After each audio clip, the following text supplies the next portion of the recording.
Entonces, lección número 9 del estudio del libro de Hechos. Vamos a estar enfocados Hechos capítulo 2.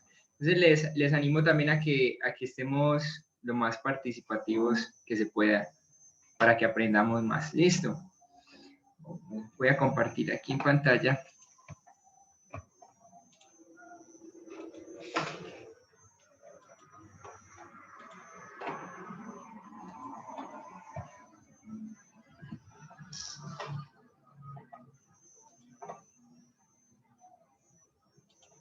Aquí está. Entonces, libro de Hechos. Lección 9, Hechos capítulo 2. Le pido pronto el favor a los que están de administradores también que vayan aceptando a la gente que va ingresando. Porque yo aquí no veo bien.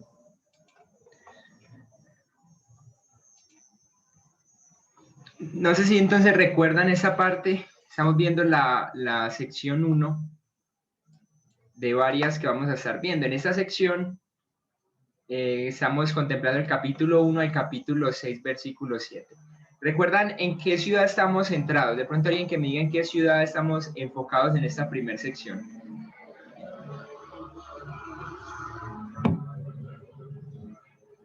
En Jerusalén, bro. Jerusalén. Jerusalén. Esa es la ciudad en la que estamos enfocados en este momento. La ciudad de Jerusalén. En Jerusalén es donde se dan todos estos acontecimientos, donde es el foco del libro en ese momento. Entonces está la ascensión del Señor Jesús, que esto lo vimos la clase pasada. Estaría el reemplazo de Judas. Y hoy vamos a estar en el capítulo 2 del versículo 1 al 47. El tan conocido día de Pentecostés. Están conmigo, ¿no? Entonces vamos a las notas, capítulo 2, versículo 1 al 47. Ahí tienen un cuadrito como este en la primera página. Si como es tanta información, si de pronto se atrasan, no duden en pararme y para que nos devolvamos y ustedes tengan el tiempo para tomar los apuntes. Tomar los apuntes, recuerden que es muy importante. No les dé pena participar o levantar la mano y decir, venga, estoy atrasado. Entonces nos devolvemos por eso, no hay ningún problema. Entonces, del versículo 1 al 13, y es para que ustedes entiendan un poco el capítulo 2 y tengan un esquema en su cabeza, vamos a estar observando la llenura del Espíritu Santo. Eso es en el versículo 1 al versículo 13 del capítulo 2. Tengan igual sus Biblias ahí abiertas en Hechos. Hechos capítulo 2. Inclusive hay los subtítulos de la Reina Valera como que dicen la venida del Espíritu Santo. Es la primera sección. Llenura del Espíritu Santo. La segunda sección sería el versículo 14 al 40, que es donde Pedro da la explicación. ¿Explicación de qué? Ya muy pronto lo vamos a ver, pero en resumidas palabras, explicación de lo que está aconteciendo cuando llega el Espíritu Santo. Y en la sección 3 sería el resultado de este sermón, primer sermón que encontramos en Hechos, que lo estaríamos viendo ahí del versículo 41 al 47. ¿Están conmigo, no?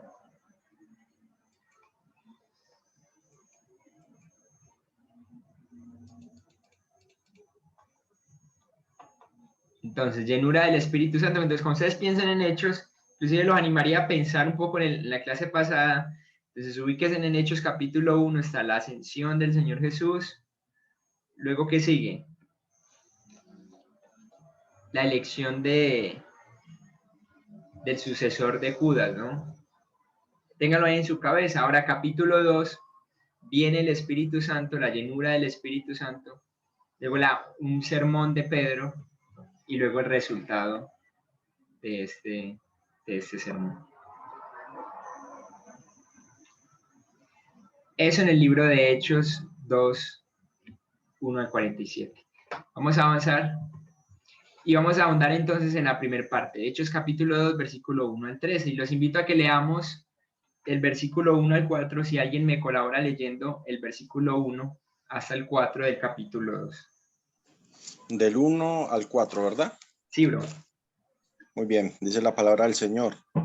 Cuando llegó el día del Pentecostés, estaban todos unánimes juntos. De repente vino del cielo un estruendo como de un viento recio que soplaba, el cual llenó toda la casa donde estaban, y se les aparecieron en lenguas repartidas, como de fuego, asentándose sobre cada uno de ellos.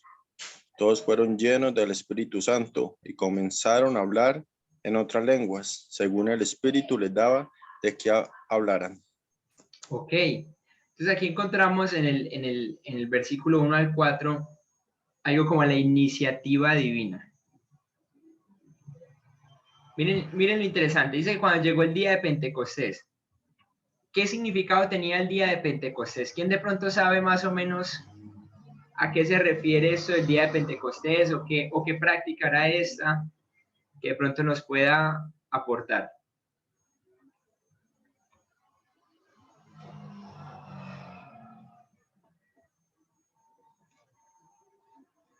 ¿Qué significado creen que tenía el día de Pentecostés?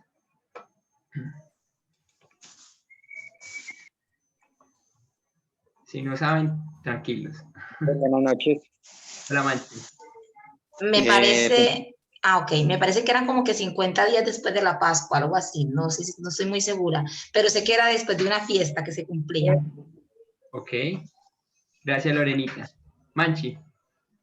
Bueno, iba a decir básicamente lo mismo y creo que si no estoy mal allí se utilizaba como ofrenda un pan leudado y otro pan sin levadura, lo cual tenía un significado tremendo en cuanto a que el pan leudado habla de la humanidad, de esta humanidad a la cual nosotros pertenecemos, y el pan sin levadura pues siempre es ofrenda que habla de la santidad de Dios. ¿Ya? Y era como ese pacto o esa fiesta que se hacía en honor desde el Antiguo Testamento, como mirando hacia adelante del resultado de lo que había ocurrido en la Pascua, donde por el sacrificio del Señor Jesucristo ahora ya había como un acercamiento a Él, pero no tengo como el panorama completo en el momento. Ya. Es muy interesante lo que han dicho. La palabra Pentecostés, no sé si le suena un poco a penta, pero sí tiene que ver con esto de los 50 días. Tenía mucho que ver con el tiempo, o se celebraban en el Antiguo Testamento con el tiempo de la cosecha, tiempo de cosecha. Que ahí, en cierto modo, es relacionado con que cuando el Espíritu Santo llegó para comenzar de una u otra forma la cosecha espiritual.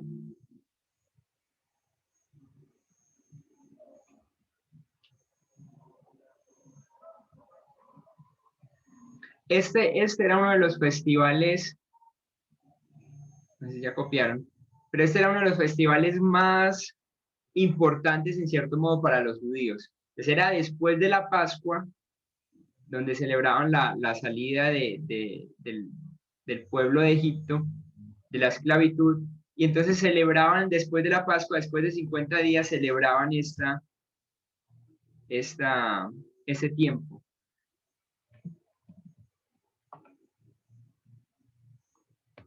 Entonces la palabra griega significa 50 y se refiere a los días que han transcurrido desde la ofrenda de la Pascua. En el Antiguo Testamento es conocido también como la fiesta de las semanas. Y se celebró el fin de la cosecha de grano. Era como el punto con esto. Era una celebración. El caso es que el día de Pentecostés era uno de los festivales religiosos más importantes del año para en cierto modo los judíos. Y es una de las razones por la que muchos de los judíos de todos lados del mundo se encontraban por esos lados.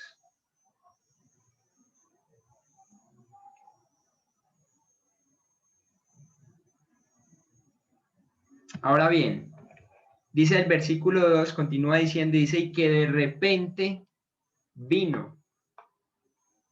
Esto da una idea que es la iniciativa divina. Es decir, aquí no fue como que los apóstoles dijeron que venga ya el Espíritu, sino que realmente fue algo que de repente sobrevino. Pareciera como si fuera inesperado por los discípulos, ¿no? Ellos sabían que iba a venir, pero como que los tomara por sorpresa, de repente, según lo escribe Lucas. Fue algo de repente.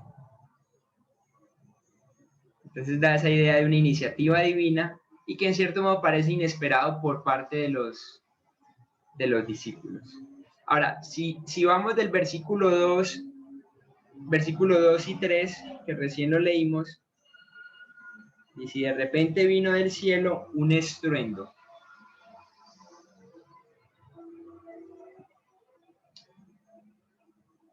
Me gustaría hacerles esta pregunta, ustedes la pueden responder en el versículo. ¿Cuáles son las señales que acompañaron la llegada del Espíritu? ¿Qué señales hubo?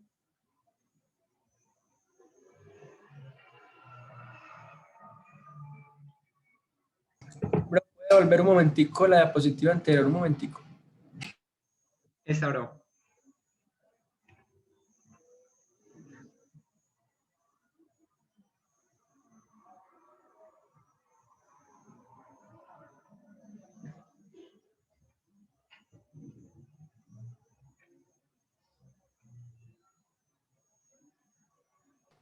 Gracias. Entonces, ¿cuáles son las señales que acompañaron la llegada del Espíritu? ¿Qué señales hubieron? Que ustedes lean el versículo 2 y 3. Dice que un estruendo como de un viento y lenguas. Ok, como de... Lenguas repartidas también de fuego. Claro. Entonces, aparecen dos señales bien interesantes. La primera en el versículo 2 dice como de viento. Igual presten atención a la palabra que antecede el viento, que dice que es como de un viento. O sea, que probablemente era diferente al viento, pero es lo que al autor Lucas dice, lo puedo expresar de esta manera, como un viento fuerte, ¿no? ¿Y cuál es en el versículo 3? Fuego. También dice lenguas como, no se les olvide el como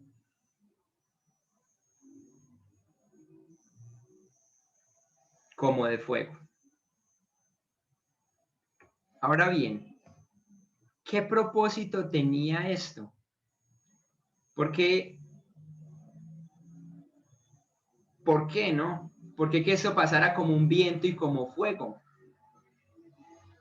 La primera, refiriéndonos al viento, es muy interesante que dice que se escuchó, ¿cierto? Vino de repente un estruendo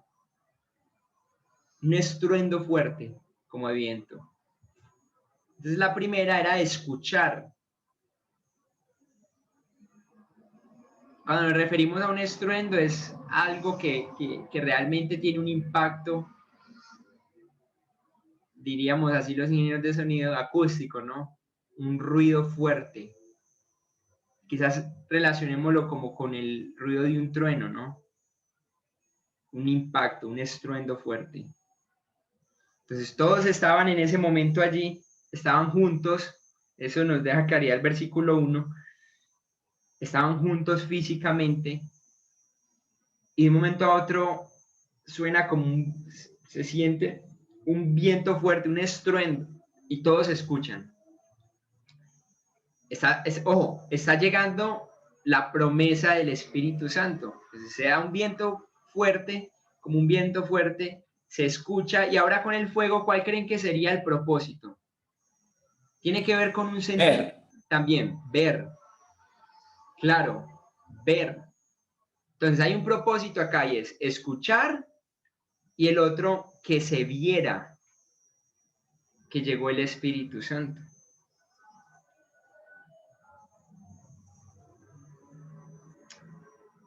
¿Qué significado podría tener esto? digamos con respecto al viento, ¿qué ejemplo bíblico se les viene refiriéndonos a esto? Se los voy a anunciar un poco. Juan capítulo 3. No sé si recuerdan que Jesús está teniendo una conversación con Nicodemo.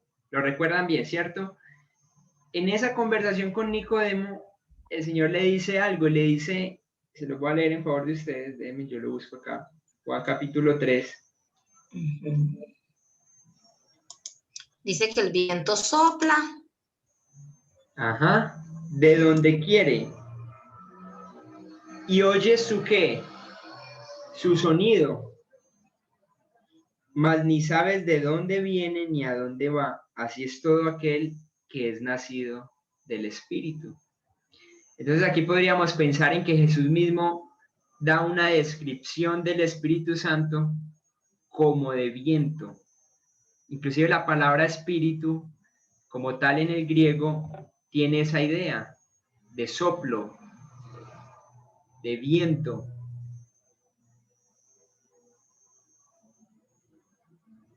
Entonces el ejemplo ahí está en la historia con Nicodemo. Ahora, ¿qué pensar del fuego? ¿Qué ejemplo? Y esta historia es muy mostrada por estos días en la televisión. ¿Qué historia le recuerda de un hombre que vio algo con fuego?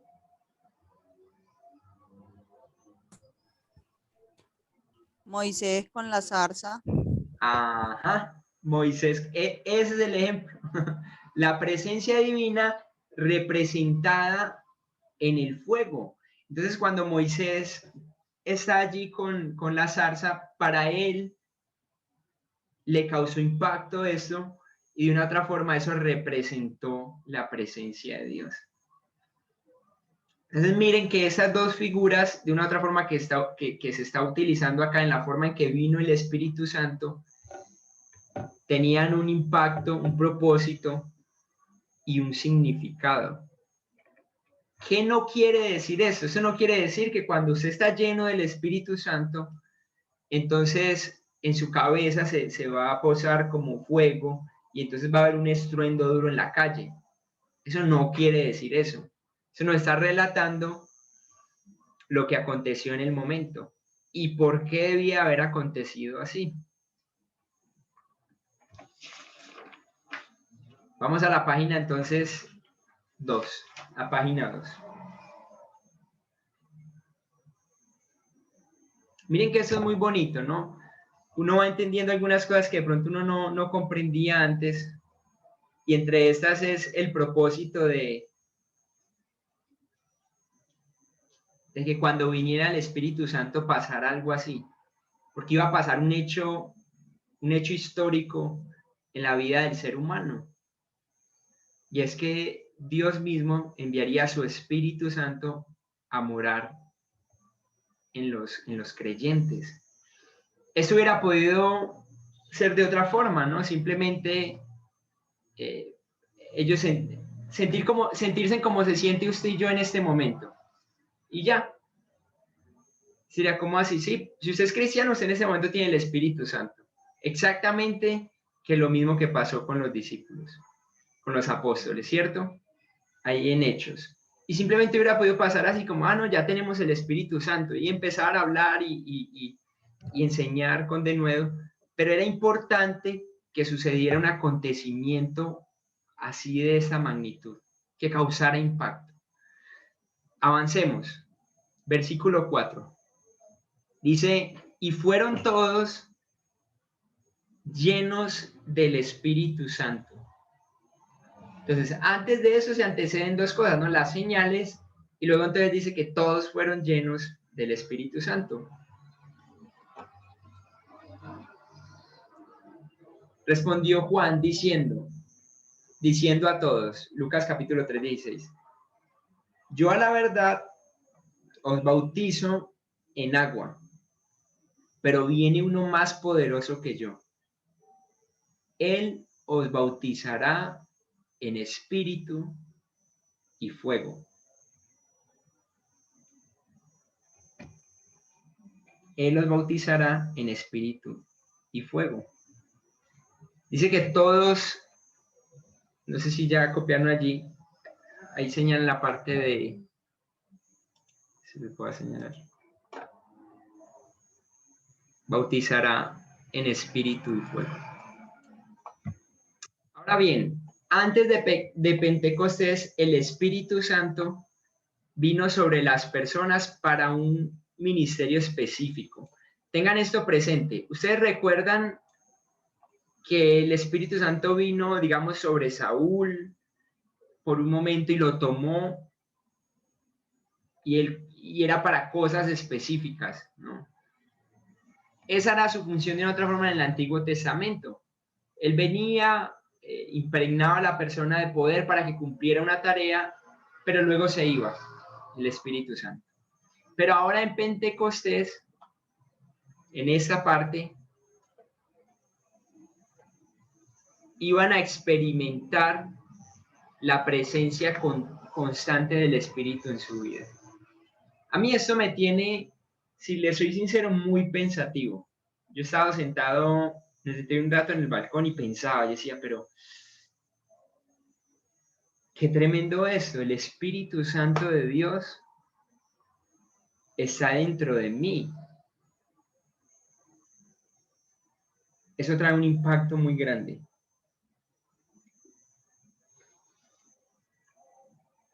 La presencia, ojo a esto, constante del Espíritu Santo en su vida. Definitivamente tiene que haber una diferencia entre un inconverso y entre un cristiano. Tiene que haber una diferencia notoria, marcada, no de dudosa, sino una diferencia marcada. El Espíritu Santo de Dios activo en una persona a el Espíritu Santo no morando en una persona. Debe haber una diferencia muy, muy grande.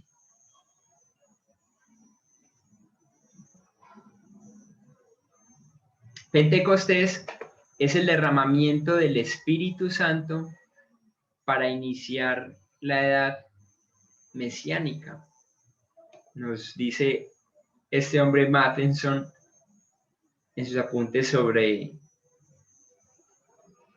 la clase de Hechos.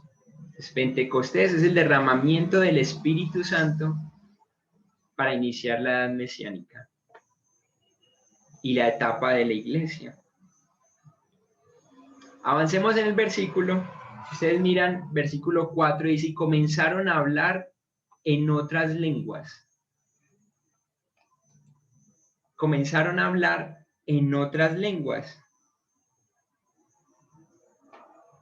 ¿Qué significa esto, no? Bueno,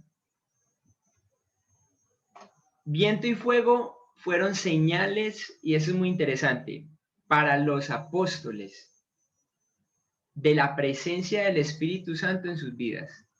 ¿Sí o no?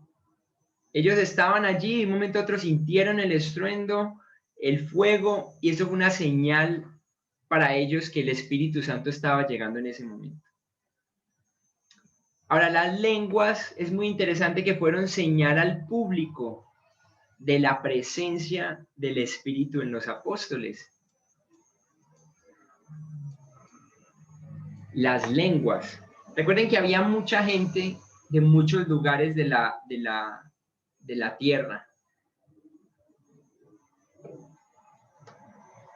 Y cuando ellos comenzaron a hablar en lenguas, esto generó un impacto en la gente que estaba allí.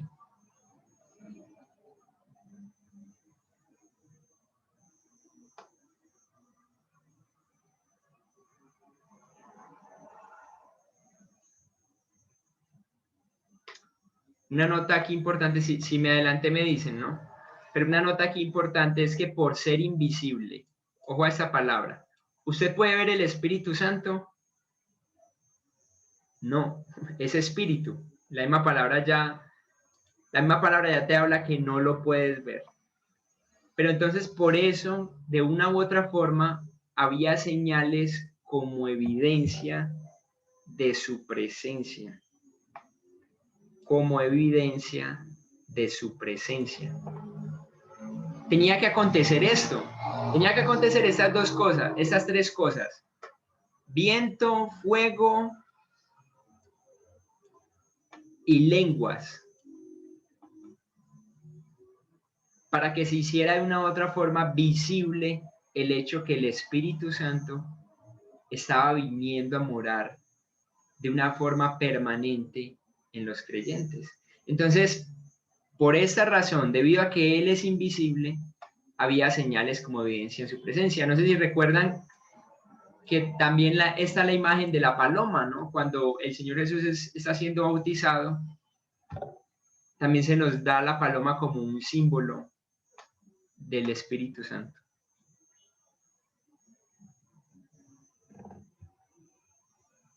Ahora bien, ¿cuál fue la naturaleza de las lenguas? ¿Cómo así que la naturaleza? Me refiero, ¿qué consistía esto de las lenguas? ¿Eran espumarajos y hablar palabras fuera de sentido, pero en el espíritu, como dicen algunos, truquitraca, treque y mezclan eso en la oración? ¿O a qué se refería eso? Entonces, si ustedes comparan versículo 4 y 6,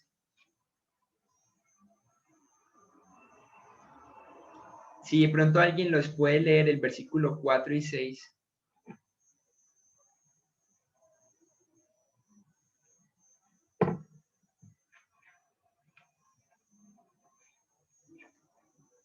Bueno, versículo 4 dice, y fueron todos llenos del Espíritu Santo y comenzaron a hablar en otras lenguas, según el Espíritu les daba que hablasen. Y el versículo 6, y hecho este estruendo, se juntó la multitud y estaban confusos, porque cada uno les oía hablar en su propia lengua. Ok. Es muy interesante que esto se refiere 4 y 6 a otras lenguas.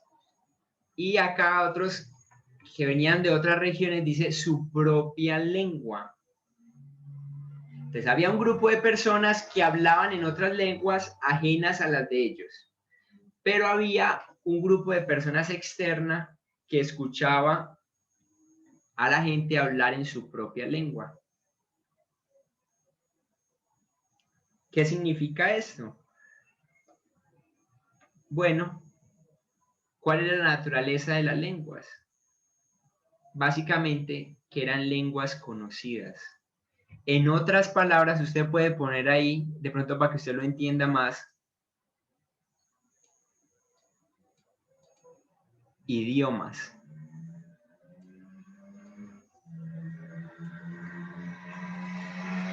Perdona mi letra, mi horrible letra con el mouse. Pero eso se refería a idiomas, no a nada más.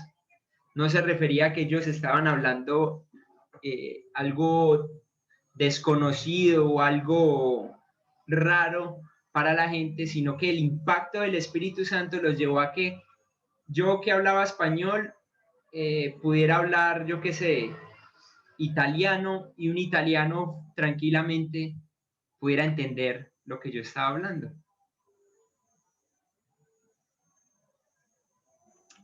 Y entonces, ¿qué continúa acá? Bueno, la reacción humana. Si de pronto me colaboran leyendo versículos 5 al 13.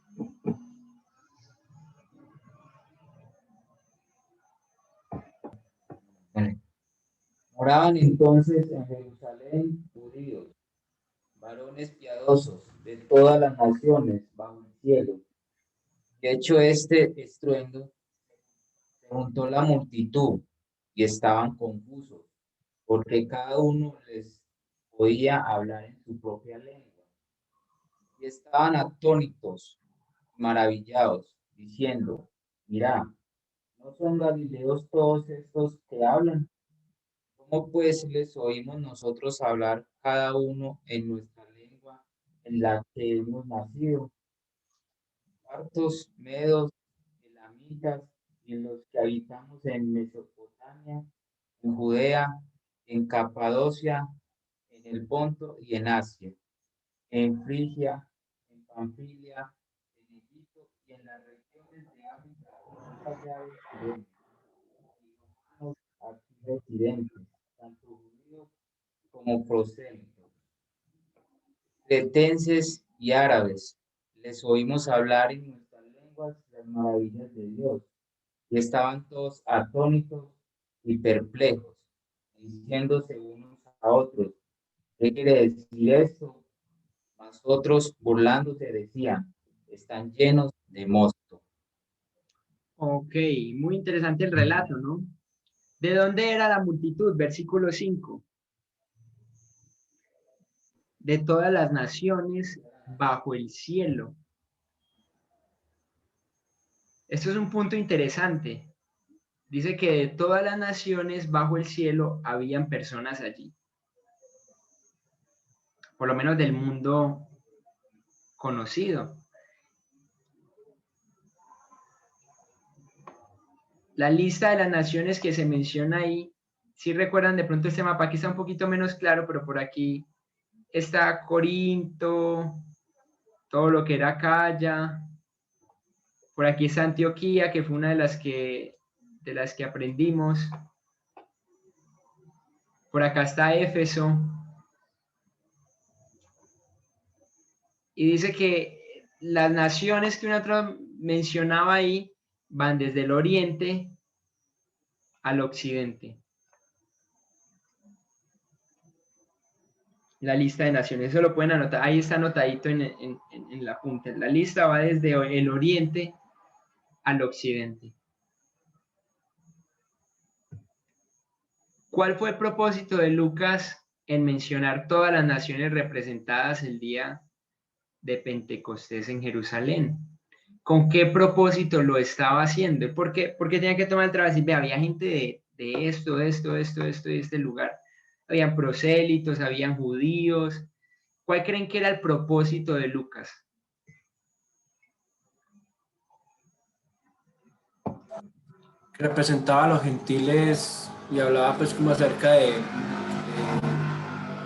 o sea, más allá, y sabemos que Lucas está escribiendo principalmente para gentiles, ¿no es? Ajá. Los judíos, quienes habían venido de todas las naciones, representaban el mundo entero que necesitaba el evangelio.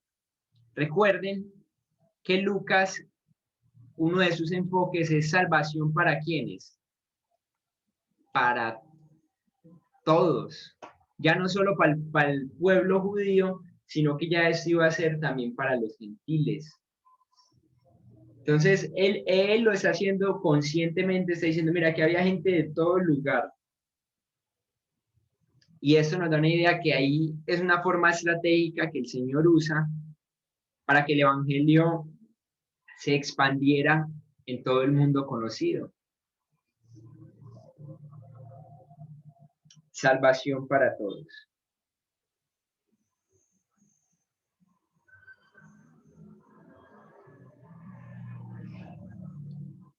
Esto iba a generar, yo tengo una nota acá y es que esto en ellos iba a generar en las personas gentiles de una otra forma se sintieran incluidas en lo que estaba aconteciendo. Al ellos escuchar las maravillas de Dios, del Dios de los judíos, en su propia lengua, eso iba a tener un impacto fuerte y positivo en la aceptación del mundo gentil en el Evangelio. Y esto era importante en el momento. Salvación para todos.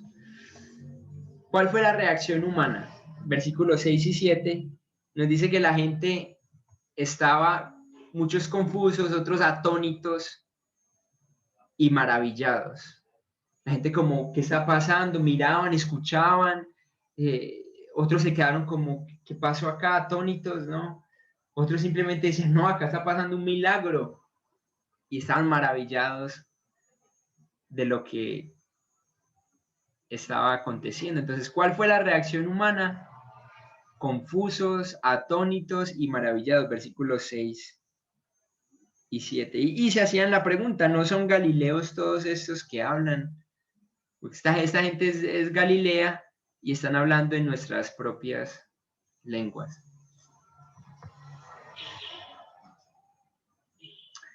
¿Qué pasa? El asombro y la confusión de toda esa gente que estaba allí reunida, de una u otra forma da pie y da cabida para que Pedro les dé una explicación. Claro, la gente queda en duda, ha acontecido algo muy raro, no común, y entonces Pedro aprovecha esa circunstancia para dar una explicación a lo que está aconteciendo, y es entonces aquí donde entramos a la segunda parte, y es la explicación por Pedro. Explicación por Pedro. Si ustedes van a la página 1, recuerden que hay un cuadrito, entonces la primera parte es del versículo 1 al 13, donde se nos habla cuando se da la llenura del Espíritu Santo. Versículo 14 al 40, el que vamos a estar viendo, se da la explicación por parte de Pedro de lo que acaba de acontecer, y en el tercer punto el resultado. Eso está en la página 1, en el cuadrito que ustedes pudieron haber visto aquí. Ahora saltamos a la página 3. Dice que entonces Pedro, poniéndose en pie con los 11, alzó la voz y les habló diciendo: varones judíos y todos los que habitáis en Jerusalén. Y entonces se da el primer discurso en el libro de Hechos. Cuando se digan, y en Hechos, ¿quién da el primer discurso? Entonces ya puede decir, bueno, el primer discurso que se da oficialmente en Hechos lo hace Pedro. Hay 19 discursos en Hechos. Comprende de una otra forma el 20% del libro de Hechos. Es decir, los discursos son un 20% del libro de Hechos.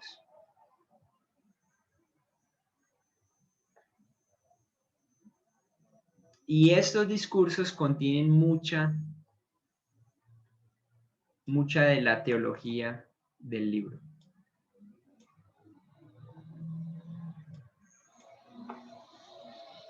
Y 19 discursos.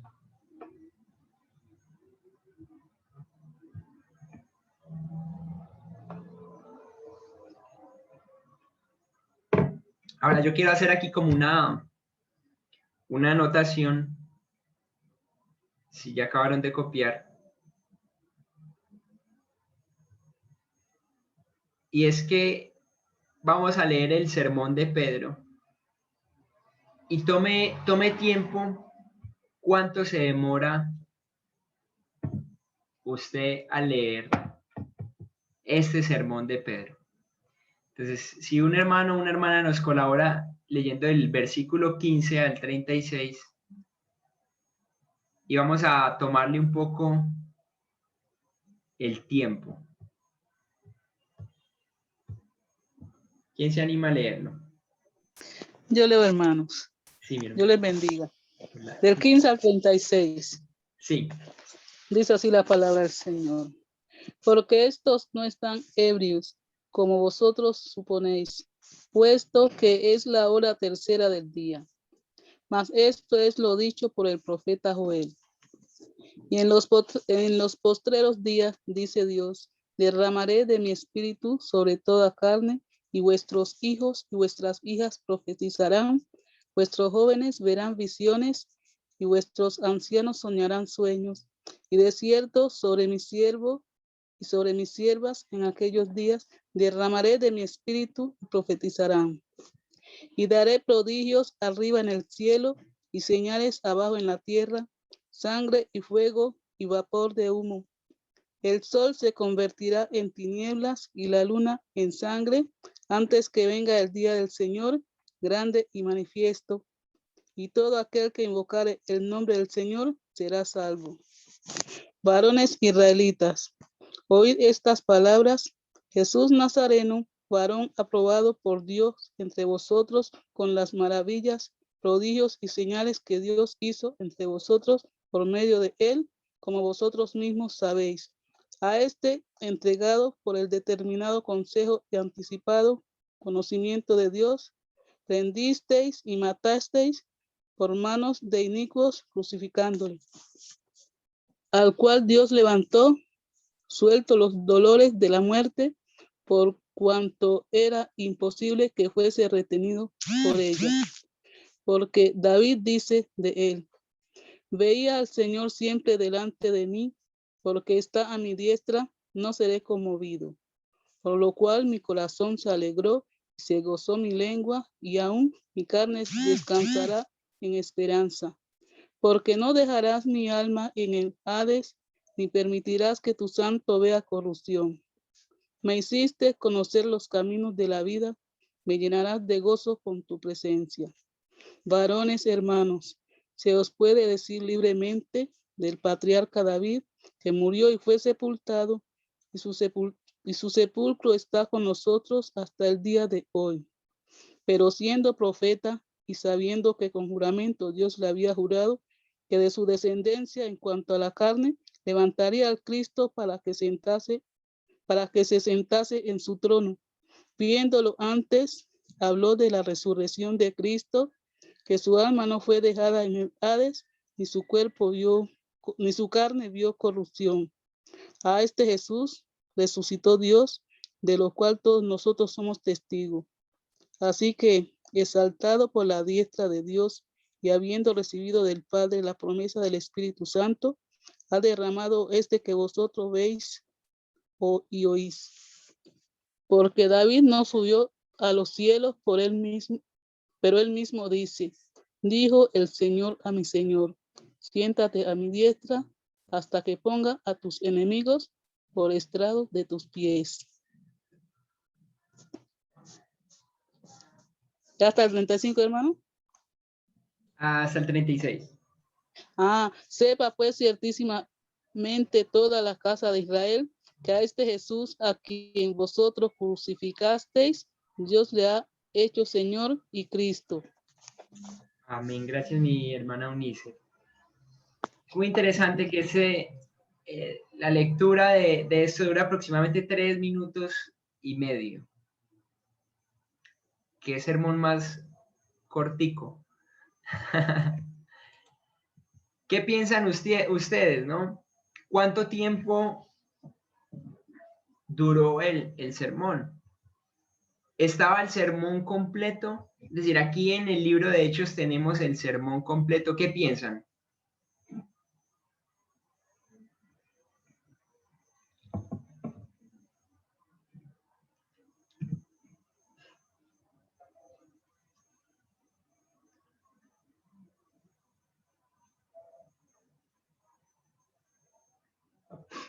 Es buena la pregunta. La pregunta, hermano. ¿Creen que este era el sermón, que ahí está plasmado el sermón completo en el libro de Hechos? Ander, lo que pasa es que esa pregunta, si la vemos que es la palabra de Dios, que es inspiración de Dios, pues es lo que se dijo. Entonces, claro, no sé si cabe decir o que es un medio resumen o que no está completo, porque ahí ya entraríamos a esos, me imagino, esos debates de ese concilio cuando, claro. Cuando vieron, sí, este es el Nuevo Testamento. Johncito.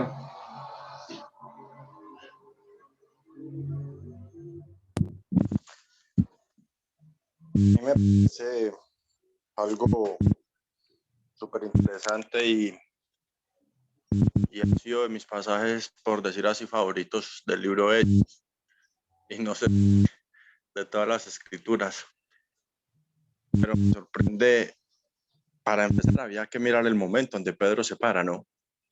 Porque, digamos, en una casa, se para delante de todos y sin temor alguno empieza a soltar todo. Y a mí me llama la atención este pasaje, y obviamente aún no hemos llegado, y el de Esteban. ¿Por qué?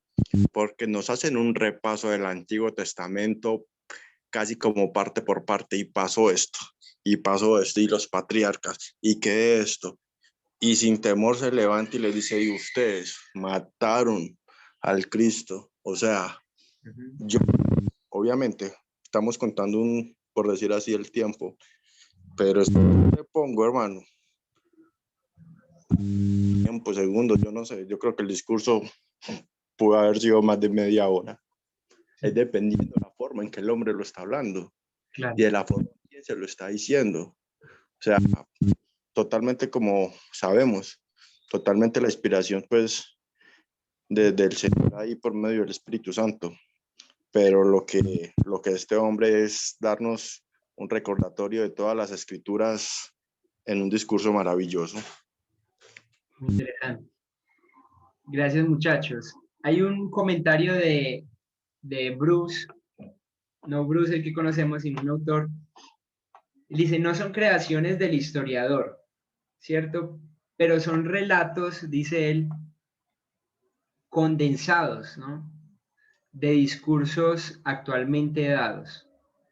Y por eso fue valioso, por eso fuentes, de una u otra forma, valiosas e independientes de la historia y teología de la iglesia primitiva. Eso es un aporte que a mí se me hacía muy prudente, porque recuerden que Lucas lo que hizo fue recopilar la información. Lucas no estaba describiendo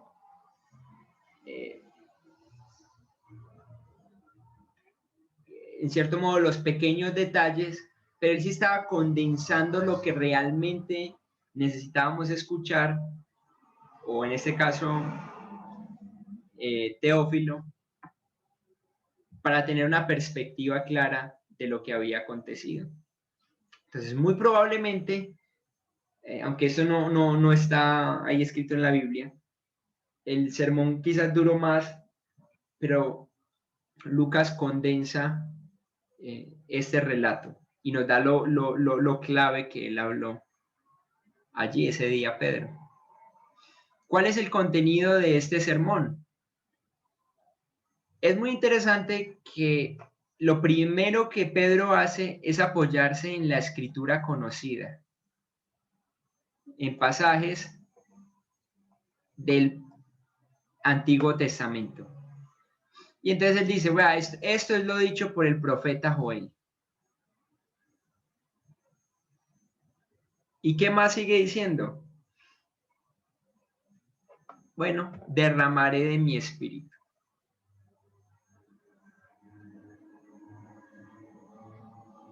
Este no lo vamos a leer por cuestiones de tiempo, Tito 3, 4 al 6. Entonces le voy a dar una...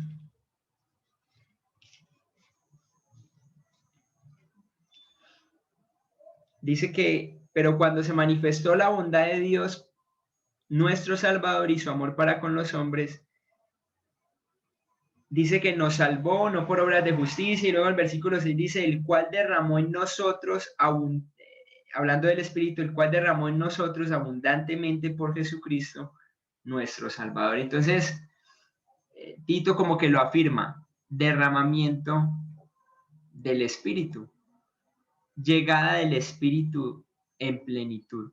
La palabra derramar, a mí me da esa idea de, si ustedes miran de pronto aquí en la pantalla,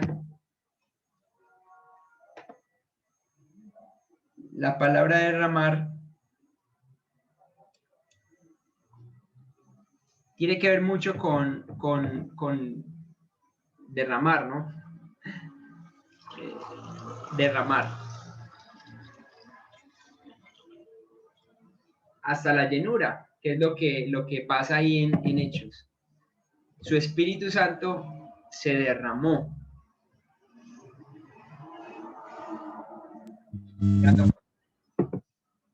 John, sí, te iba a decir algo.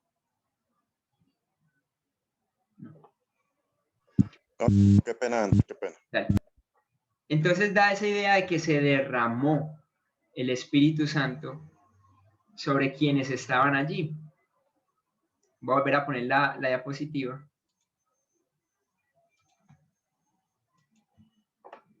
Y entonces el Espíritu Santo llega en plenitud. Ahora bien, avancemos. Y dice sobre toda carne. Esto anticipando la inclusión que habría de los gentiles en lo que sería la comunidad de fe, entre los creyentes ahora, entre el pueblo de Dios. Da esa idea de sobre toda carne. Eso está en el versículo 17. Y en el versículo 19 dice, bueno, no sé si alcanzaron a copiar ahí, anticipando la inclusión de los gentiles en la comunidad de fe. Ya el versículo 19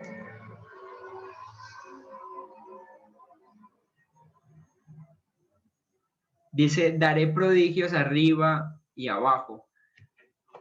Un poco más de 7 semanas antes, 49 días, la gente de Jerusalén realmente había visto el oscurecimiento del sol, dice este autor, Bruce.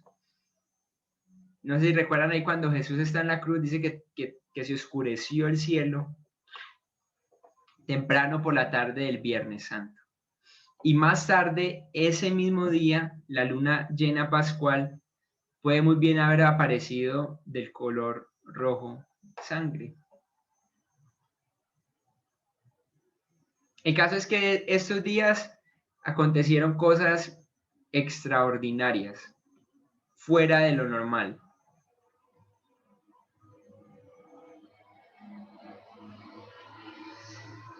¿Qué más tenía este sermón de Pedro? Entonces, lo primero es esto, ¿no? ¿Se apoyó en qué? En la escritura. Eso fue lo primero que él hizo.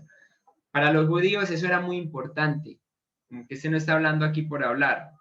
Pues no, él cogió como base lo que estaba escrito en el Antiguo Testamento, pero también luego se iba a enfocar desde el versículo 22 al 36, como punto número 2, se iba a enfocar en Jesús. Y empieza a decir, Jesús Nazareno, varón aprobado por Dios. Y lo introduce a él. Entonces dice, mire, esto tenía que pasar y vincula con el Antiguo Testamento, pero luego introduce al Señor Jesús. Versículo 22 dice, un varón aprobado por Dios con señales. Ok, hay que copiar rapidito. Versículo 22. Varón aprobado por Dios con señales. ¿A quién se está refiriendo? A Jesús. Luego dice versículo 23, crucificado. Está enfocando a Jesús en los propósitos de Dios, pero por hombres inicuos.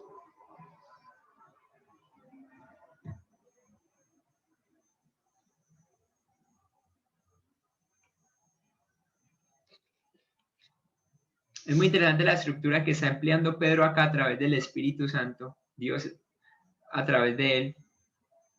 Y es una base en la escritura y luego el enfoque completamente en la persona de Jesús. Versículo 24 al 32 nos dice, levantado por Dios, predicho por los profetas, citas de David y siendo testigos los apóstoles. Esas citas de David apuntando ¿a quién? A Jesús. Inclusive él explica esta cita y dice, no, ahí no puede estarse refiriendo a David mismo, porque él está él murió, ¿no? Aquí tiene que estarse refiriendo a alguien más. Entonces se refiere al Señor Jesús.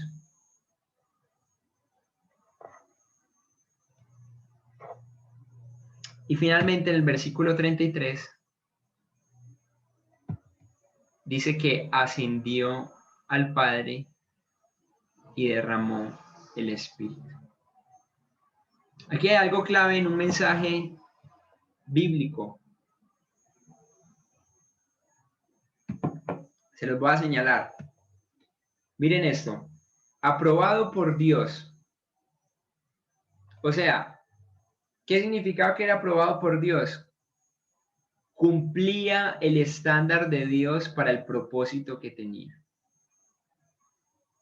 Aprobado por Dios.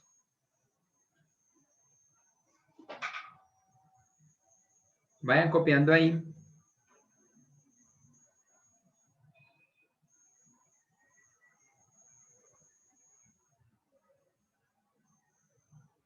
Otra versión dice acreditado por Dios.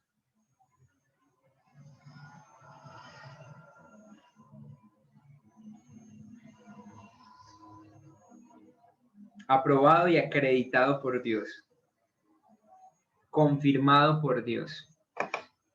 Entonces esto es clave. Primero, Jesús no era cualquier persona, era el enviado de Dios.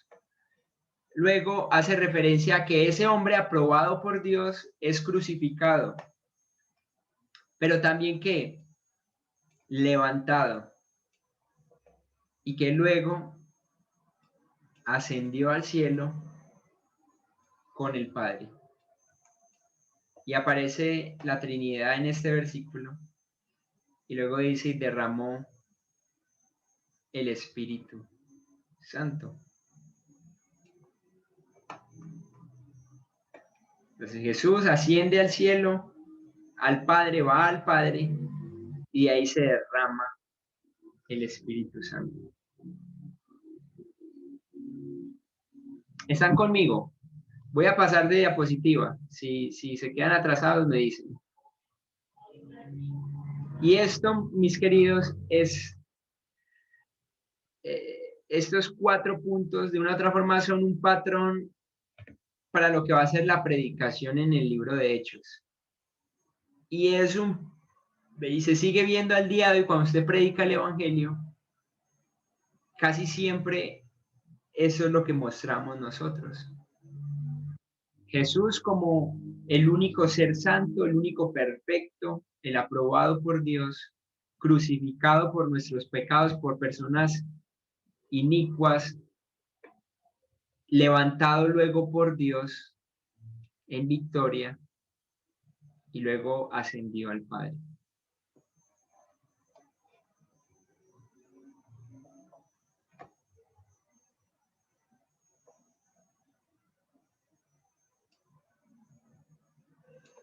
Cada uno de los detalles del día de Pentecostés revela que el objetivo primario de la venida del Espíritu Santo era el de dar testimonio del Señor Jesús. Todos esos detalles apuntaron a eso, a que se diera un testimonio del Señor Jesús, las lenguas, el estruendo, el hecho que el Espíritu Santo había venido. Eso es lo que desprende el impactante clímax del sermón de Pedro. Que a este Jesús, a quien vosotros crucificasteis, Dios, y así termina el sermón, Dios le ha hecho Señor y Cristo. Y se las deja así claritas. Acuérdense que Pedro hace unos días atrás, unos 50 y algo de días atrás, había negado a Jesús. Recuerden que lo había negado de una forma muy impactante. Yo que ya estaba volviendo a leer la historia ahí de Pedro cuando niega a Jesús y echa maldiciones y dice, no, es que yo no lo conozco, y luego dice que la mirada del Señor se da con él y entonces él cae en cuenta que acaba de negar a Jesús. Y hacía unos días él estaba así, había negado al Señor Jesús, pero ahora tenemos a un hombre que ha visto a Jesús resucitado y simplemente le cierra un sermón a esos mismos que mataron a Jesús y les dice, vea, ustedes crucificaron al Hijo de Dios, pero a ese que ustedes crucificaron, al que ustedes mataron, Dios lo ha hecho Señor y Cristo. Brutal. Es impresionante. Es impresionante. Sigamos avanzando. Aplicación. Si alguien me colabora ya leyendo desde el versículo 37 al 40, 37 al 40, se lo agradecería.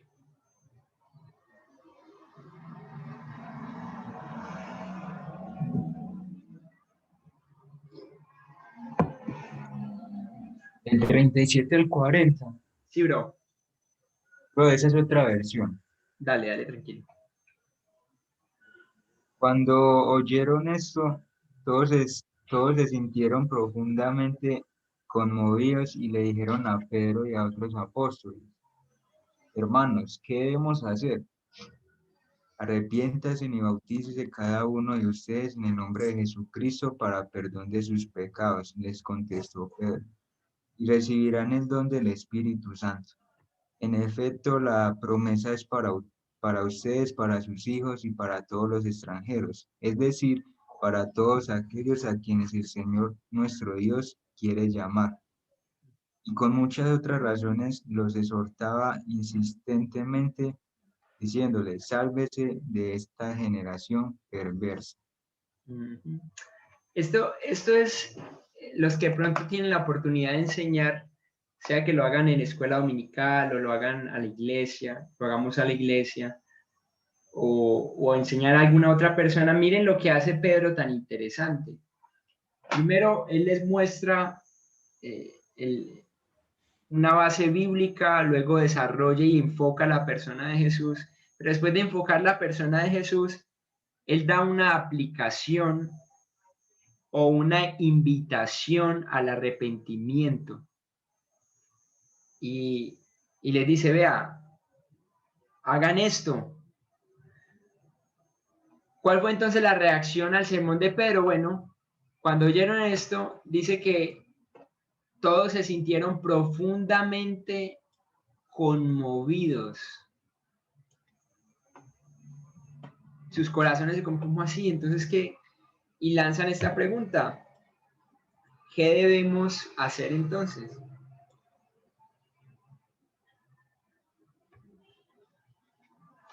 Profundamente conmovidos y lanzan esta pregunta. Ahora, ¿cuál fue la respuesta de Pedro?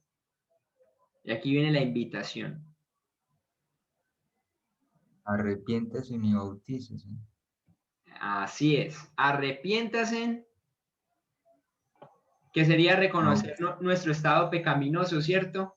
Es como, vea, ustedes lo mataron, ustedes son pecadores. Entonces les estoy diciendo, arrepiéntase de eso. Y luego lo que nos dice Johnny es, bautícense.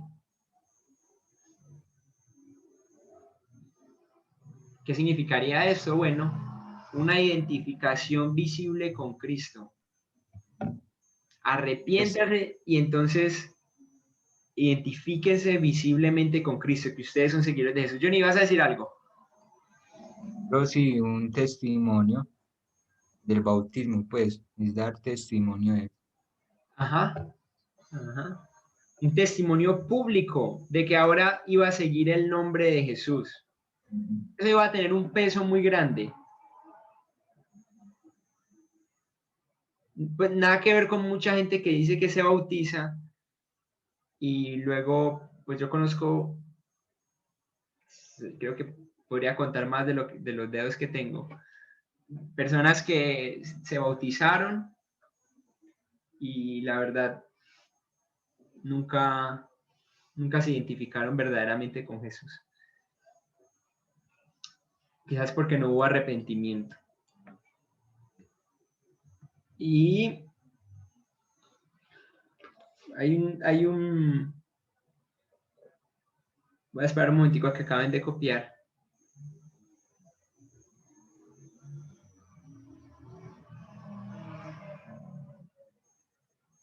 Aquí hay un autor que nos dice un apunte sobre qué es el bautismo, ¿no?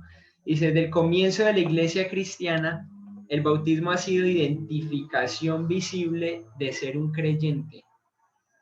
El que se bautizaba estaba diciéndole a la gente, yo soy seguidor de X o Y persona. Aquí soy seguidor de Jesús.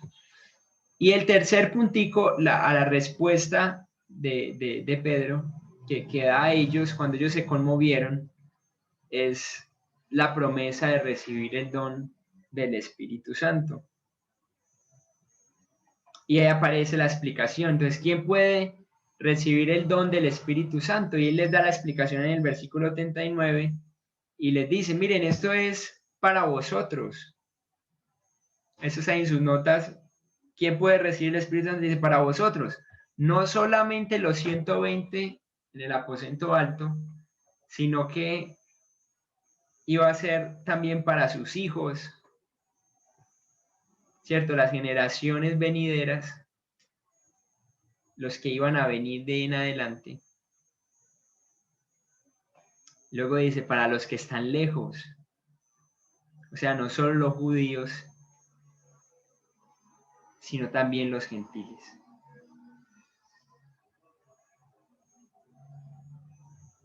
Esto es tan bonito, hermanos, porque este versículo, cuando dice para los que están lejos, ahí entramos usted y yo. Muchos años después, resulta y sucede que toda persona que cree en Jesús, el Espíritu Santo de Dios es derramado en su corazón y es sellado por él. Eso es impresionante.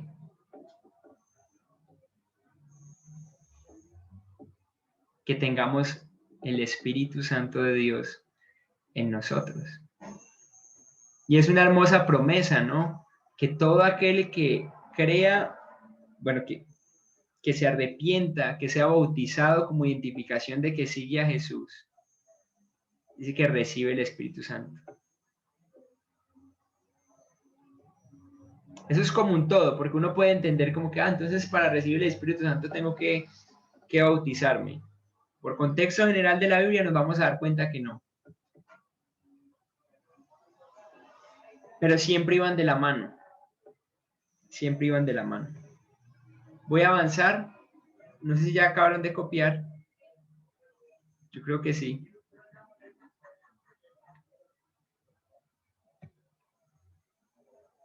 Y hay una observación teológica. Recibir el don del Espíritu Santo.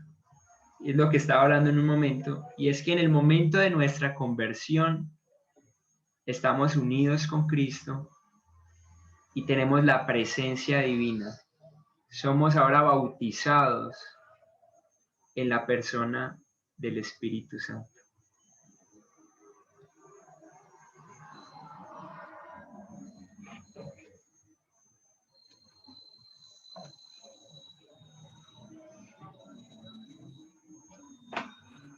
La presencia divina, ¿no? Somos bautizados en la persona del Espíritu Santo. Voy a avanzar porque el tiempo se nos ha sabido ir.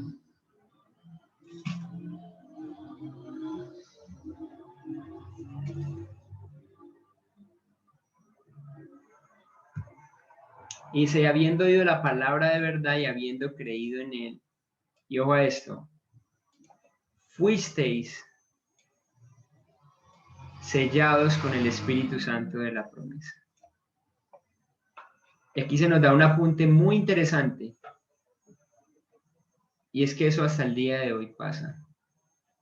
Todo aquel que escucha la palabra de verdad, que cree en Jesús, recibe el Espíritu Santo. Aquí cabe una pregunta que nunca está de más hacerla. ¿Usted tiene el Espíritu Santo? Porque tener el Espíritu Santo significa que ahora usted tiene una perspectiva completamente diferente de la vida. Porque ahora Dios mismo mora en nuestros corazones. Tiene que haber algo diferente. Tiene que haber algo diferente. ¿Cuál sería entonces el resultado de la venida del Espíritu Santo? Versículos 41 al 47. Esos versículos dice que se añadieron 3,000 personas. Cuando el Espíritu Santo llega, entonces después de que Pedro les da el sermón, dice que 3,000 personas se añadieron, sin contar probablemente mujeres y niños. Y el 47 ve al final del capítulo que estamos viendo, dice, el Señor añadía los que habían de ser salvos. ¿De qué nos habla esto? Que eran 120 personas y quizás muchos otros, pero ahora el grupo creció. Ahora habían más personas con el Espíritu Santo. El celular mío le dio por hablar. Con el Espíritu Santo. ¿Entendió? Ok, Google. Y entonces se dio un crecimiento numérico de la iglesia. Esto es tan interesante. ¿Qué hay en medio de estos dos versículos, del 41 y 47, que serían el resultado de la venida del Espíritu Santo? ¿Cuál aspecto de la iglesia vemos ahí? No voy a dejar la pregunta abierta, solo vamos a responderla. Y es un crecimiento espiritual. Entonces, se da un crecimiento numérico, pero también se da un crecimiento espiritual. Dos cositas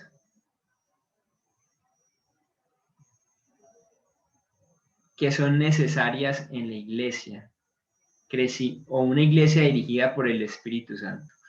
Crecimiento numérico y crecimiento espiritual. No crean mucho en lo que muchas personas dicen de, no, pero es que el Señor, nosotros somos una iglesia pequeña y siempre pasan 30, 40, 50 años.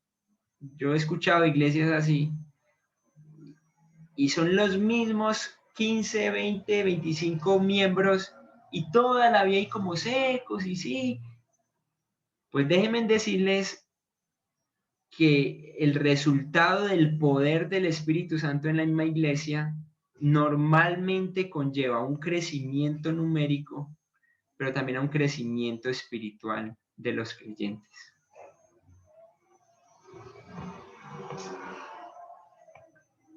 Es lo que pasa con el Espíritu Santo. Los dos son necesarios en la iglesia. Crecimiento numérico. Anderson, ¿puedo decir algo? Sí, Dayana, dale. Es que a veces el crecimiento sí se da numérico, pero a veces nosotros realmente no lo vemos. Porque uno empieza a crecer espiritualmente dentro de la iglesia, pero Dios enseguida te puede sacar de allí a otro lugar con tal de que sí se haga un crecimiento numérico. Eso es muy interesante porque es que la visión de nosotros a veces es como muy corta y no comprendemos ese tipo de cosas. Muchas veces Dios añade gente a su iglesia que nosotros ni nos damos cuenta, quizás a través de la misma iglesia. Entonces se da un crecimiento numérico, pero también un crecimiento espiritual. Gracias, Dayana. Vamos a avanzar porque el tiempo se nos fue. Los aspectos fundamentales de la iglesia. Son 4 y con esto terminamos. 4 aspectos fundamentales de la iglesia. Ustedes van a tener un dibujito allí que es como una representación de la iglesia y van a poner y varias 4 cositas que dicen perseverar. No sé si lo ven, ¿cierto? Ahí van a notar esto, ¿no? Esos aspectos eran fundamentales en la iglesia, ¿sí?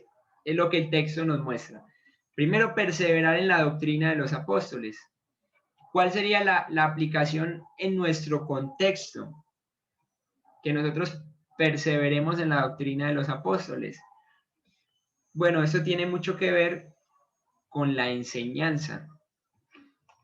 Entonces, uno de los aspectos fundamentales de la iglesia, el primero, tiene que ver con la perseverancia en la doctrina. Doctrina tiene como sinónimo enseñanza. Enseñanza. Entonces, esto es un aspecto fundamental de la iglesia local. Si usted va a una iglesia y ahí no enseñan palabra, estamos graves. Estamos graves. Otro punto, perseverar en la comunión unos con otros. Entonces, el primero, perseverar en la doctrina de los apóstoles. El segundo, perseverar primero en la doctrina de los apóstoles. El otro, en la comunión unos con otros. ¿Cuál sería la aplicación en nuestro contexto? Comunión. Lo que conoceríamos como la palabra no tener comunión. Tener una unión en común. acercarnos, juntarnos, tener relaciones personales como miembros de la iglesia. Eso nos lo está diciendo la Escritura. Esa gente fiel en la enseñanza, en la doctrina, en lo que los apóstoles estaban enseñando, inspirados por el Espíritu Santo, pero también se unían mucho a compartir.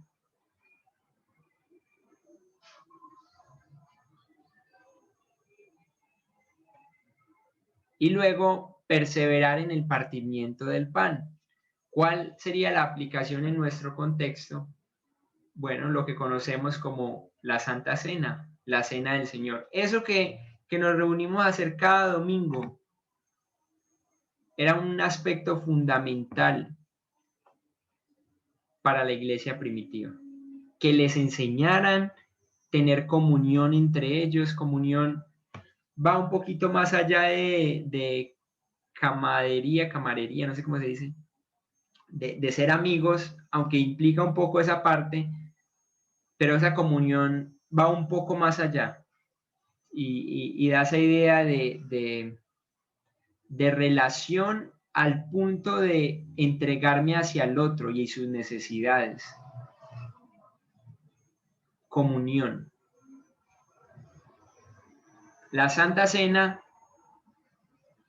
probablemente esto, si usted lo lee en la Biblia, probablemente la Cena del Señor no era muy como lo hacemos hoy en día, que es muy esquemático, copitas y así, sino que al parecer se reunían a comer pan, ¿no? Y lo partían y lo entregaban entre los discípulos y tomaban fruto de la vida. Y tenía que ver como con una comida juntos. Y por último, perseverar en las oraciones, que esto tendría una aplicación en nuestro contexto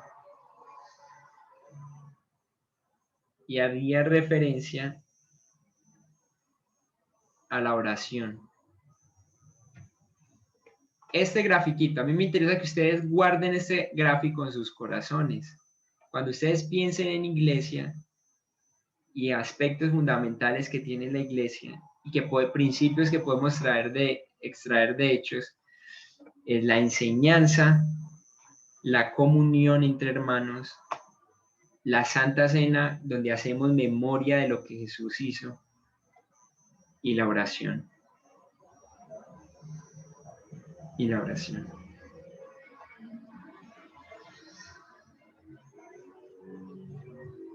Voy a volverlo acá por si alguien de pronto se atrasó. Perseverar en la doctrina de los apóstoles, en la comunión los unos con los otros, en el partimiento del pan y en las oraciones.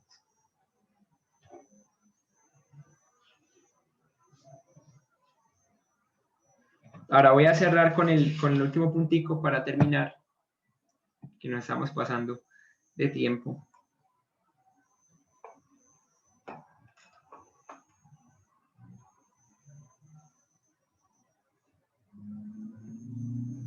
¿Y cuál era la vida de la iglesia? ¿Cuál aspecto de la vida de la iglesia te llama la atención en este punto? No puedo dejar la pregunta abierta, aunque si alguien tiene un aporte de él o no hay problema, tampoco pues, no vamos a morir por el tiempo. Igual mañana es festivo. Pero ¿cuál es el aspecto de la vida de la iglesia o qué nos llama la atención? Hay unas palabras que me han llamado la atención desde que uno empieza a leer este capítulo y es unánimes juntos, comían juntos, tenían en común todas las cosas, repartían a todos según la necesidad. Y eso nos habla de unidad y amor. Esa era como la vida de la iglesia como tal en ese tiempo. No consistía en ir a un lugar y tener ciertas liturgias o prácticas religiosas de saludo. Yo recuerdo una vez, fui a un lugar, a una iglesia, donde la costumbre en esa iglesia era que la persona nueva que llegaba la paraban al frente y toda la iglesia se paraba y empezaba a hacer una fila y pasaban uno a uno dándote la mano. Eran muchos, eran por ahí unas 60 personas. Me acuerdo que todos se pararon y yo estaba ahí Y todos me dieron la mano, hora, y era hora, y se sentaron, y otros volvieron a sus banquitas, y esa era como su forma de hacerlo, ¿no? Pero esto iba un poco más allá a una costumbre de hacerlo de X o Y forma. Esto nos habla que la vida de la iglesia era simplemente estar unidos, estar en amor, tener en común las cosas, que es algo complejo de entender en un mundo capitalista como el de hoy, que la idea es que yo acaparar y tener lo más que pueda.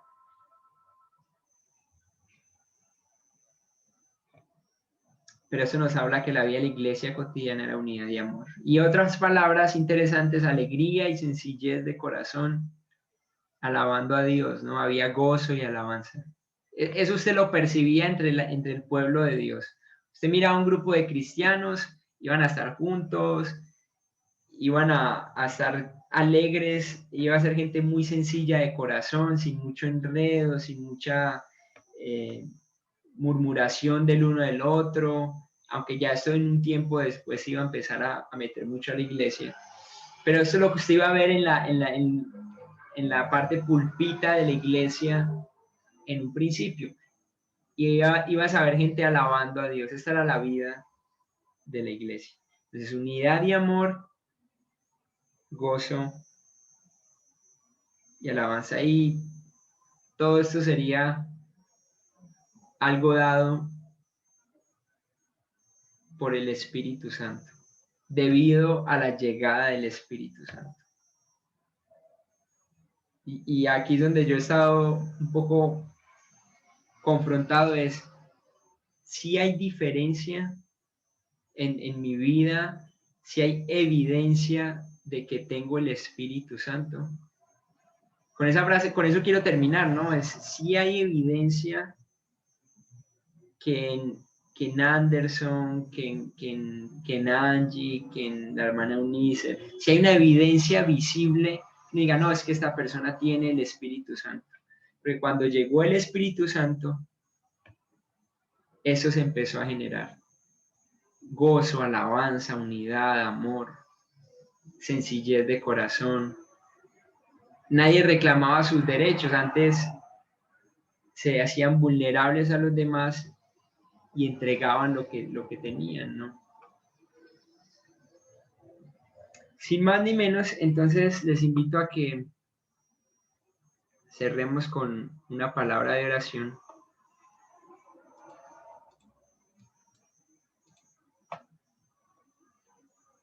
Porque nos pasamos bastante tiempo. Entonces vamos a estar orando. Listo para terminar.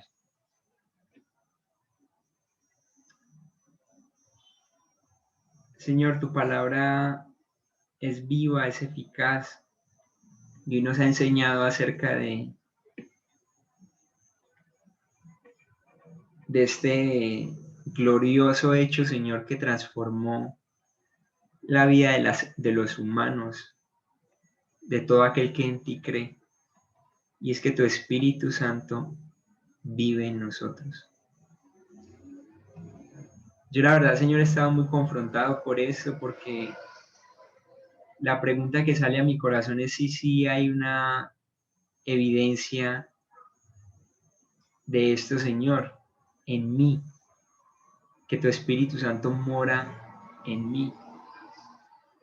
Padre, en los discípulos en tu iglesia temprana fue gente, Señor, que tenía sencillez de corazón, que oraban, que se reunían, que cantaban, que estudiaban tu palabra, que perseveraban en lo que los discípulos, los apóstoles enseñaban, que partían la cena recordando el sacrificio que tú habías hecho en favor de ellos.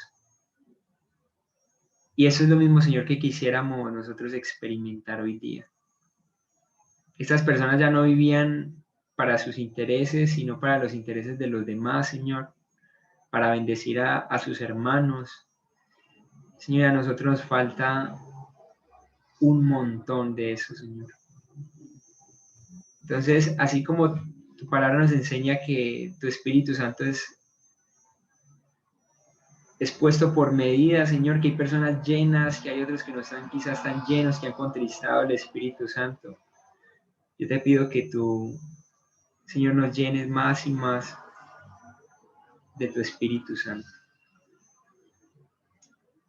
Hoy oramos por eso, buen Dios, en el nombre de Cristo Jesús. Amén. Y amén. Bueno, mis queridos. Bro, una pregunta.